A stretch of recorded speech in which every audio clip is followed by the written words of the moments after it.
کہ وہ ان اوصاف کا مالک تھا تو اللہ رب العزت اس کی بخشش فرمائے گا اور اس کی قبر کو آپ کی گواہی پر وہ جنت بنا دے گا، نور علی نور کر دے گا۔ وہ بڑی خدا ترس، اب یہ جو خوبیاں تھیں، بڑی خدا ترس، پرہیزگار اور نیک دل خاتون تھیں۔ خدا ترس اسے کہتے ہیں جس کا دل موم ہو جائے، پسیج جائے، جو فوراً کسی دوسرے کی دکھ کو دکھ سمجھے، اس کے غم میں اس کے آنسو نکل پڑے، جہاں تک ہو سکے اپنی استطاعت میں اس کی مدد کرنا، اس کو خدا ترسی کہتے ہیں۔ بھوکے کو کھانا کھلانا، پیاسے کو پانی پلانا وغیرہ۔ میں جب بھی آپ کے گھر جاتا تو مجھ سے خاص لگاؤ کا اظہار کرتی ہوں۔ ماؤں کی یہ بیٹا عادت ہے، جو ان کے بیٹے کا دوست ہے وہ اس کے ساتھ بھی ویسا ہی لگاؤ رکھتی ہیں جیسا اپنے بیٹے کے ساتھ لگاؤ رکھتی ہیں۔ وہ اس کو اپنا بیٹا سمجھتی ہیں اور اسی کے ساتھ ویسے شفقت اور محبت کے ساتھ جو ہے نا وہ پیش آتی ہیں۔ یقین کرو کہ میں ان کی محبت و شفقت کو کبھی فراموش نہیں کر سکتا۔ ابھی پچھلے ماہ تو میں نے ان کے نیاز حاصل کیے تھے، ان کی دعائیں لی تھیں، ان سے فیوضات لیے تھے، ان سے برکتیں لی تھیں۔ میں ان کا فضل اور کرم حاصل کر کے آیا تھا، یعنی کہ 1 ماہ پہلے ان کی جو ہے نا وہ بارگاہ میں حاضر ہوا تھا۔ اس وقت ان کی صحت بظاہر بالکل ٹھیک تھی، لیکن یہ قانون قدرت ہے، موت کا وقت معین ہے۔ یہ تو بیٹا ہمارے مذہب اسلام میں اس چیز کے اوپر خصوصی جو ہے نا وہ بات کہی جاتی ہے کہ موت اٹل ہے، برحق ہے، سب کو آنی ہے۔ جب احمد مرسل صلی اللہ علیہ وسلم آپ موت کے دروازے سے گزرے ہیں تو پھر کون ہے جس پر موت نے نہ آنا ہو؟ موت کل نفس ذائقۃ الموت، ہر ذی روح نے موت کو چکھنا ہے، سب موت کے دروازے سے گزریں گے۔ کچھ لوگ ہیں جو خوشی خوشی موت کے دروازے سے گزر جاتے ہیں، اور کچھ ایسے ہیں جنہیں فرشتے گھسیٹ کے موت کے دروازے سے گزارتے ہیں، کیونکہ ان کی توجہ دنیا کی طرف ہوتی ہے اور وہ مرنا نہیں چاہتے۔ تو یہ حقیقت ہے، موت کا وقت معین ہے، نہ 1 سیکنڈ پہلے آئے گا نہ 1 سیکنڈ بعد آئے گا، اور اس میں ایک لمحے کی کمی بیشی نہیں ہوتی۔ موت کے اس وقت میں ایک لمحے کی بھی کمی بیشی نہیں ہوتی۔ آپ کی زندگی میں آپ کی والدہ محترمہ کے انتقال سے جو خلا پیدا ہوا ہے، یقیناً اس کا پر ہونا ممکن نہیں۔ ماں کا کوئی نعم البدل نہیں، اس لیے یہ خلا اولاد کی زندگی میں ہمیشہ رہتا ہے اور یہ پر نہیں ہوتا۔ ماں کا کوئی نعم البدل نہیں ہوتا۔ حضرت علامہ اقبال رحمۃ اللہ علیہ، آپ کی والدہ کا وصال ہوا اور آپ بچوں کی طرح بلک بلک کے روتے ہیں، چپ بھی نہیں کرتے۔ آپ کے بڑے بھائی کہتے ہیں اقبال چپ ہو جا چپ ہو جا، وہ بڑے چپ کرواتے ہیں۔ وہ کہتے ہیں بھائی میں کوشش کرتا ہوں، مگر مجھے پھر اماں جان کی بات یاد آ جاتی ہے، جس کی وجہ سے میری آنکھوں سے پھر آنسو جو ہیں وہ رواں دواں ہو جاتے ہیں۔ وہ پوچھتے ہیں ایسی کون سی بات ہے جس کا آپ کو پتہ ہے اقبال اور مجھے نہیں پتہ؟ کہتے ہیں اماں جان نے مجھے ایک دفعہ بتایا تھا کہ میری پرورش انہوں نے کس طرح سے کی تھی، کتنے کٹھن معاملے سے گزر کر کی تھی۔ کہتے مجھے پتہ چلا کہ جو بینک کے ملازم ہوتے ہیں ان کی تنخواہ بینک کے سود سے دی جاتی ہے، اور آپ کے ابا جان بینک میں ملازم تھے، مجھے شک پیدا ہو گیا۔ میں نے سوچا میں تو ان کے نان و نفقے میں ہوں، مگر میں اپنے بیٹے کو وہ نہیں کھلاؤں گی، وہ نہیں پلاؤں گی جس میں شک پیدا ہو کہ اس میں حرام کا ایک قطرہ بھی شامل۔ کہتے میں نے اقبال تمہیں اپنا دودھ پلانا چھوڑ دیا۔ میرے باپ نے جہیز میں مجھے جو بالیاں پہنائی تھیں، میں نے ان بالیوں کو بیچا اور ان بالیوں سے میں نے ایک سلائی مشین خریدی اور ایک بکری خریدی۔ میں سلائی مشین سے لوگوں کے کپڑے سیتی اور اس کی اجرت سے اس بکری کو میں چارہ خرید کے کھلاتی اور اس بکری کا دودھ اقبال میں تجھے پلاتی۔ اقبال کہتے میں ماں کی یہ بات یاد کر کر کے بار بار رو رہا ہوں، میری آنکھوں سے آنسو رکنے کا نام نہیں لے رہے۔ تو عزیز طلبہ، یہ حقیقت ہے کہ زندگی میں جو والدہ محترمہ کا مقام اور مرتبہ ہوتا ہے، یہ ایسا خلا ہے جو کبھی بھی پر نہیں ہو سکتا۔ حضرت موسیٰ کلیم اللہ بھی اللہ کے کلیم ہیں۔ آپ کی والدہ فوت ہو چکی ہیں، وفات پا جاتی ہیں، اپنے رب سے ہم کلام ہونے کے لیے کوہ طور کی طرف جا رہے ہیں تو غائب سے آواز آئی تھی، موسیٰ قدم سنبھال کے اٹھانا، اب تمہاری ماں نہیں ہے، پہلے تمہاری ماں تمہارے لیے دعا کرتی تھی اور تم اس کے دعا کے حصار میں ہوتے تھے، اب تمہاری ماں نہیں ہے۔ تو ماں کے بغیر زندگی گزارنا بڑا مشکل اور کٹھن معاملہ ہے، پھونک پھونک کے پھر قدم اٹھانے ہوتے ہیں۔ ماں تو زمانے کی حدت اور شدت کو خود جھیل جاتی، اپنی اولاد تک اسے پہنچنے نہیں دیتی۔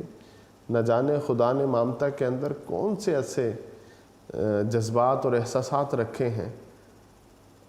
بہرحال یہ تو سچ ہے کہ خدا کے بعد ماں کا وجود ہی ایک ایسی ہستی ہے جسے اپنی اولاد سے بے لوث اور والہانہ محبت ہوتی ہے۔ لیکن آپ کو یہ سعادت بھی حاصل ہے کہ آپ کو مرحومہ کی خدمت کا پورا موقع ملا۔ اب پہلے تو اس کی والدہ کا تذکرہ تھا، اب کیونکہ بحیثیت بیٹا اس پر بھی کچھ ڈیوٹیز، کچھ فرائض عائد ہوتے ہیں جو اس نے پورے کرنے تھے اپنی ماں کے معاملے میں، تو اب ان کا ذکر کر رہا ہے۔ ایک صحابی نبی پاک علیہ السلام کی بارگاہ میں آئے اور کہا، اللہ کے حبیب، میں نے اپنی ماں کو اپنے کندھوں پہ اٹھا کے حج کروایا، کیا میں نے ماں کا حق ادا کر دیا؟ نبی پاک علیہ السلام نے کہا، نہیں، ابھی تو نے ایک رات کا بھی حق ادا نہیں کیا، جس رات کو تم بچے تھے، چھوٹے تھے اور تم نے پیشاب کر دیا تھا اور تمہاری ماں نے تم کو سوکھی جگہ پہ کر دیا اور خود وہ خشک گیلی جگہ پہ لیٹ گئے۔ تو حقیقت ہے کہ بیٹا جو ہے وہ جتنا بھی کر لے وہ کم ہوتا ہے، مگر وہ گھڑیاں انسان کے لیے سرمایہ بن جاتی ہیں۔ عزیز طلبہ، جن گھڑیوں کو اس نے اپنے والدین کی، خصوصاً اپنی ماں کی خدمت میں صرف کیا ہوتا ہے، تو اللہ رب العزت ہمیں ایسے لمحات دے، ایسے گھڑیاں دے کہ ہم کیا کریں، ہم اپنے والدین کی خدمت میں اپنا وقت زیادہ سے زیادہ صرف کر سکیں۔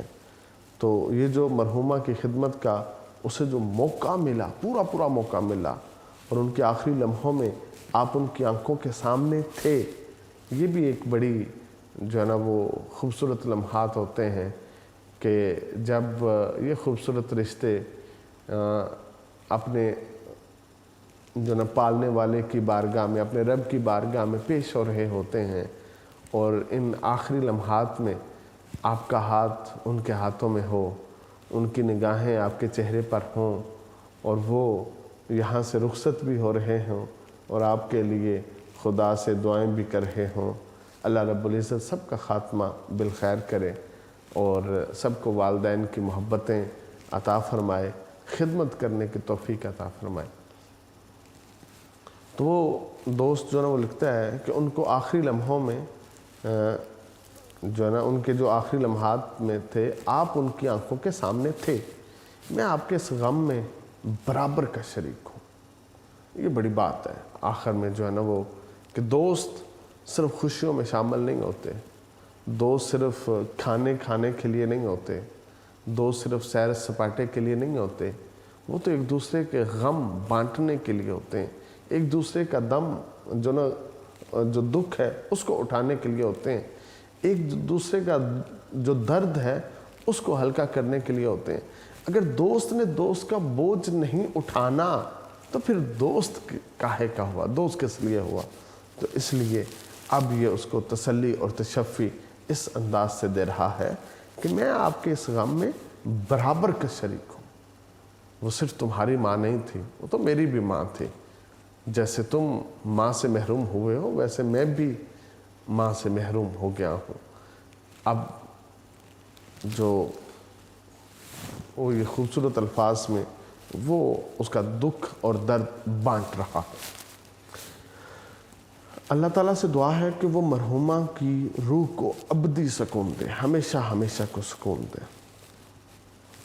اور آپ کو اور آپ کے گھر والوں کو صبر دے، آپ کو اور آپ کے گھر والوں کو ہمت دے، اور اس صدمے کو برداشت کرنے کی توفیق عطا فرمائے۔ یہ جو صدمات ہوتے ہیں یہ اللہ کی توفیق سے ہی برداشت ہوتے ہیں۔ اگر اللہ کی توفیق نصیب نہ ہو تو انسان جو ہے وہ ان کو برداشت نہیں کر سکتا۔ یہ بڑے جذبے اور بڑے حوصلے کے معاملے ہیں، اور خصوصاً کسی بھی مرحوم کی تعزیت کے لیے جو نہ وہ کریں تو اس کی روح کو ابدی سکون کے لیے ہمیشہ ہمیشہ کے سکون کی دعا ضرور کیا کریں، کیونکہ حدیث پاک کے مطابق جو ایک شخص کی قبر ہے یا تو وہ جنت کے باغوں میں سے ایک باغ ہے جہاں پہ وہ ابدی سکون میں ہے، یا دوزخ کے گڑھوں میں سے ایک گڑھا ہے جہاں پہ وہ تکلیف اور مشکل میں ہے۔ ان دونوں حالتوں سے تیسری حالت قبر کی نہیں ہوتی۔ یا تو مرنے والا جنتی ہے، ہم اس کو قبر میں اتارتے ہیں اور اس کی جو قبر ہے وہ جنت بن جاتی ہے، یا ہم اس کو قبر میں اتارتے ہیں تو اس کے اعمال کی وجہ سے اس پر سختی ہو جاتی ہے۔ تو اللہ رب العزت کی بارگاہ میں ہم نے تمام مرحومین کے لیے یہ دعا ضرور کرنی ہے کہ اللہ رب العزت ان کو ابدی سکون دے، ہمیشہ ہمیشہ کا ان کو سکون عطا فرمائے، اور آپ کو اور آپ کے گھر والوں کو صبر دے، ہمت کے ساتھ اس صدمے کو برداشت کرنے کی توفیق عطا فرمائے۔ میرے اظہار افسوس پر مبنی یہ جذبات اپنے ابو تک بھی پہنچا دیجئے گا، اپنے بھائیوں تک بھی پہنچا دیجئے گا۔ والسلام۔ شریک غم الف بے جیم۔ بیٹے یہ اختتامیہ ہے، جیسا آپ نے اس کا ابتدائیہ اس کی پیشانی بنائی تھی اسی کے مناسب حال آپ اس کا اختتامیہ بھی بنائیں گے۔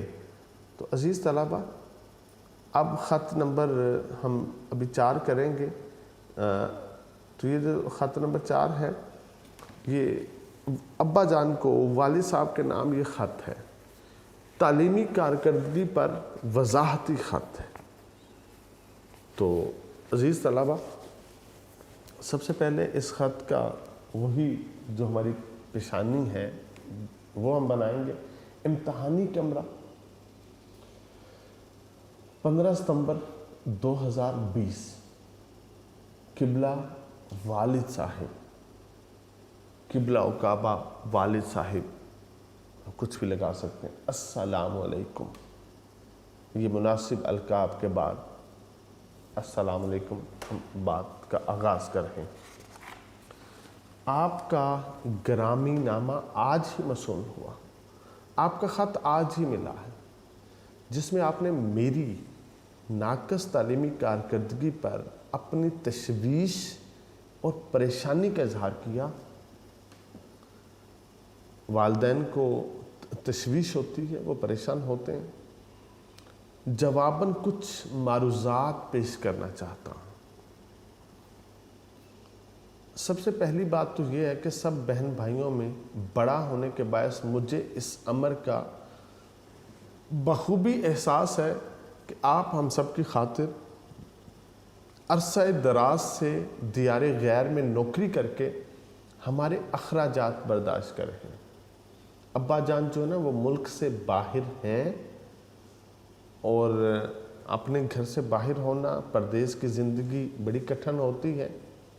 اس نے یہاں پر اس کا ذکر کر دیا، اور اس ہوش ربا مہنگائی کے دور میں 5 بچوں کو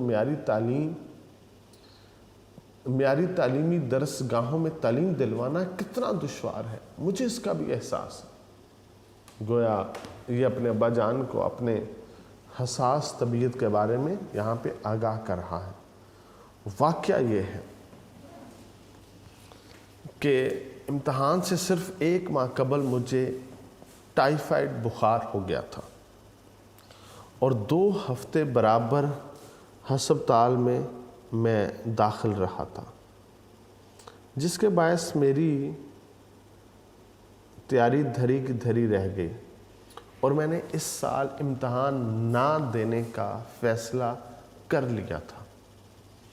مگر امی جان اور بڑے ماموں نے حوصلہ دیا اور امتحان دینے پر اصرار کیا، تو میں نے امتحان میں بیٹھنے کا ارادہ کر لیا، لیکن اس سلسلے میں آپ سے مشاورت کے حق میں تھا۔